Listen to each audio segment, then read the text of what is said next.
name's Jim, and welcome to another episode of This Old Gun. This is the second in a three-part series.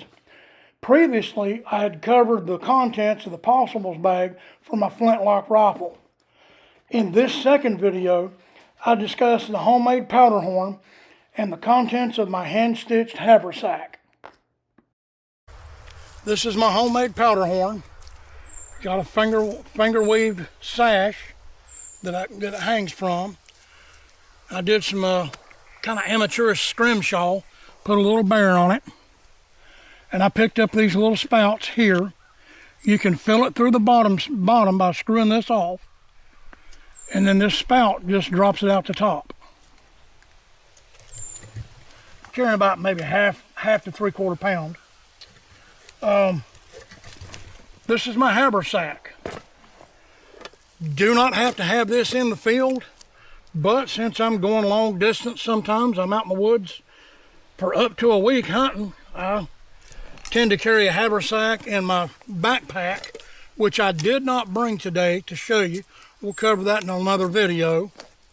But in my haversack, I've got my little candle lantern. This thing pops out. Doesn't put out a whole lot of light. Doesn't really need to. Just enough light I can see what I'm doing. And this is made out of tin. Did not make this, I bought this. They're pretty reasonably priced. You can find them all over the internet. If you want to carry a flashlight, that's absolutely fine, because you're going for a 21st century mountain man, 21st century long hunter. This I did make. This is one of my small skillets with a fold-out handle, and I made a little socket on the end so you can jam a stick in there and hold it back further away from the fire. I made two sizes of this. Also made out of 1095 carbon steel. My eating utensils, I made these. Get my extra sticks out of there. So my eating utensils, I made a spoon. Gotta have a spoon. Handy for making soups and stuff. I got a small eating knife.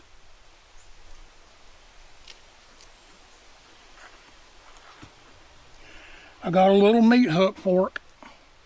So when I don't want to eat with the regular fork, if I'm just eating meat, I can skewer it and eat with that.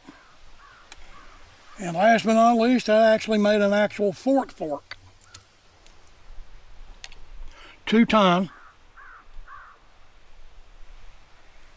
I stitched this little pouch up. I got the idea off the internet. And I've got a couple of little extra pieces of kindling I keep rolled up in there for fire starting.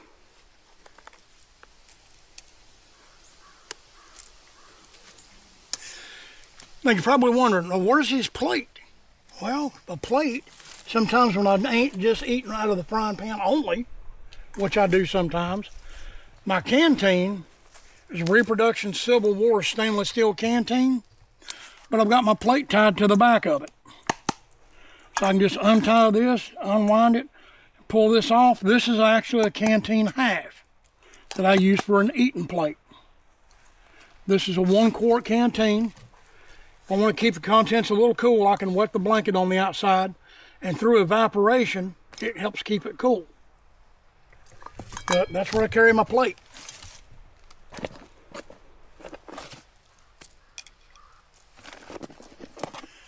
And then I've got 2 types of tinder in these little tins. This one that says pitch tinder, I just took, if you'll remember from one of my earlier videos, I took and split up pieces of pitch pine to use as tinder. And this whole container is just full of that.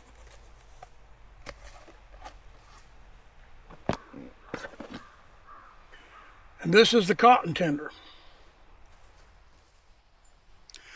All this is an old Boy Scout trick. I took a bunch of cotton balls and I soaked them in Vaseline, crammed them in there full. This stuff is pretty good for getting fires lit also.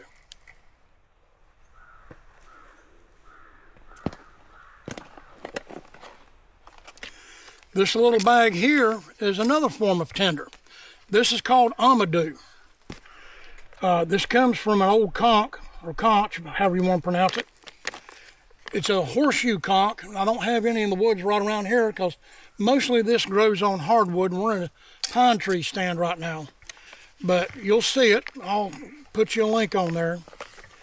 But the little brown undercoating that's under the hard bark, you scrape the hard gray bark away, and all this brown underneath is called amadou.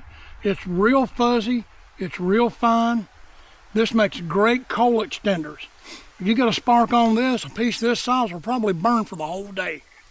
And you can use this to transfer a spark from one campfire to another.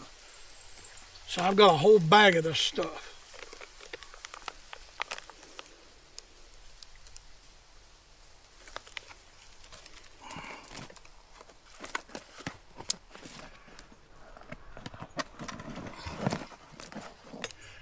This is called a housewife.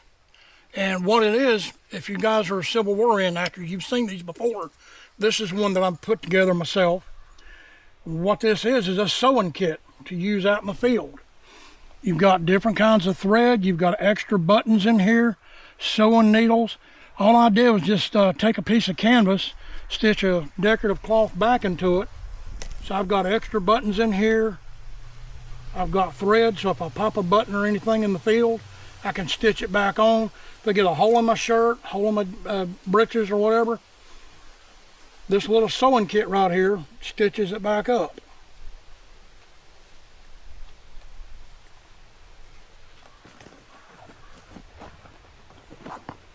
And last but not least, get that back in there, I have an extra tin of char cloth. And all this is an old Altoids can that the Altoids breath mints come in, that I keep extra rolls of char cloth in. And I did promise I'd show you how to make that stuff. I think I've got a link to it on one of my videos. I'll put a link to it on this video as well. So, char cloth in the fire starter, spare char cloth in the haversack. And this old haversack, I've had this, God, 25, 30 years. I made this, Lord, years ago. You can tell how rough it is. But I made it out of really heavy duty cotton canvas, and I soaked it in boiled linseed oil, top and bottom, so that this thing would be waterproof. And it's pretty water resistant. I've drug it in the woods and beat the crap out of it. I lost one of the buttons. These are wooden toggle buttons, so I'm going to have to make another set of buttons, but I'm going to make them out of a split section of deer tine. So I'll have antler buttons that are a little bit tougher than the wood. Also, let's see, one more spare oiler. You saw one that I had in the possibles bag. Well, there's one in the haversack. A little bit of extra jojoba oil.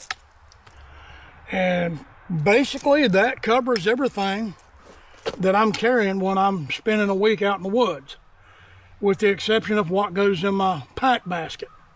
And we'll cover that in another video. So, like I said, not all of this is necessary. I can take some of it out, add more to it if I'm going to be longer in the field, take some of it out if I'm making a day trip. If I'm going to be out for a week and I'm taking my pack and my shelter and everything else, I'll probably add a little bit more stuff to this. In the haversack, I'll carry some snacks, little peanut butter crackers, stuff like that, so I don't have to drop my pack and get something to eat while I'm hiking on the trail going to and from deer camp. But we'll cover the pack basket in a different video. So, like I said, if you like this video and all the garbage that I get to carry around in the woods, like the video, keep following the channel. I'll have some more stuff for you later. On the way in here this afternoon, I saw a couple of deer tracks. They look a little washed out because we had a pretty bad rainstorm about a day ago.